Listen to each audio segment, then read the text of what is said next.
We want to get to some breaking election news. We've been watching the voting so closely today. We've got some new reports of possible voter intimidation in the state of Pennsylvania. Republicans are saying that 2 Black Panthers have been blocking the doorway at one polling location. Let's get to Rick Leventhal. He's in Philly for us. Rick, what are the details on this? What are you hearing? Jane, I don't even know where to begin, but we have reached a polling place in the city of Philadelphia. One of the 2 Black Panthers who was allegedly blocking the door of this polling place is standing right over here, who then accused us of intimidating voters because we were here with a camera and a microphone. He didn't answer questions, but other people here have confirmed that another person in Black Panther attire was holding a nightstick, and apparently the concern was that they were intimidating people who were trying to go inside to vote. A Republican poll observer actually called the police. The police were here. We missed them. They came and they left. But that person who called the police is here. Why don't you tell us what step down off the curb if you don't mind. Why don't you tell us what you're suggesting was going on here? Well, as I walked up to the door, we got a phone call that there was intimidation going on. And so as I walked up to the door, 2 gentlemen in Black Panther garb, one of them brandishing a nightstick, standing immediately in front of the door. As I walked up, they closed ranks next to each other. I'm an Army veteran. That doesn't scare me. So I walked directly in between them, went inside and found the poll watchers. They said they'd been here for about an hour, and they told us not to come outside because a black man is going to win this election no matter what.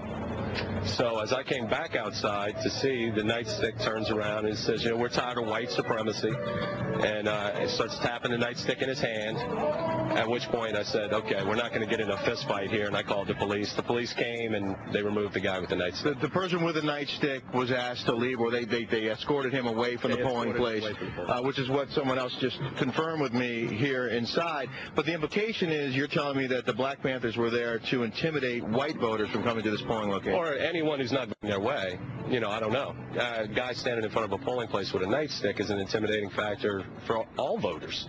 Maybe little old ladies don't want to walk through that. We've heard of other tactics. This is the first time I've heard of Black Panthers being stationed outside of polling places. Now, the one gentleman who's still here, he is a poll watcher. And he lives here. And he lives in this building. Right. So he has every right to stand there. Sure. And he can wear whatever he wants. The other person, the other Black Panther, was not and is not allowed to be standing here with a nightstick in his hand. Right. Well, you can't stand with a nightstick anywhere. A nightstick is a weapon, and obviously you can't stand with a weapon tapping it menacingly in your hand under any circumstances. All right. Well, that's the situation as far as we know it, Jane. We've heard of other incidents across the city, including voting machines breaking down and not having paper ballots to back those up. We just visited a location not far from here where they had all 3 machines go down this morning for about an hour and 15 minutes, I'm told, but people did wait, most of them, and they are now voting there, and the lines have dissipated. I haven't made it inside here yet because we had a little bit of a skirmish in front of the door, but apparently there is voting going on here as well, and at this point, I guess anybody who wants to vote here, who's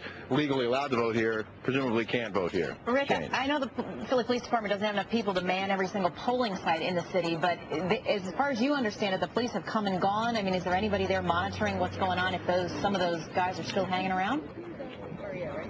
Well, there are poll watchers still standing here, and I'm not sure if there's still poll watchers inside, but we've been to at least half a dozen polling places so far today, and I haven't seen a police officer at any one of them, and I think that may be by design. They don't want a police presence necessarily to...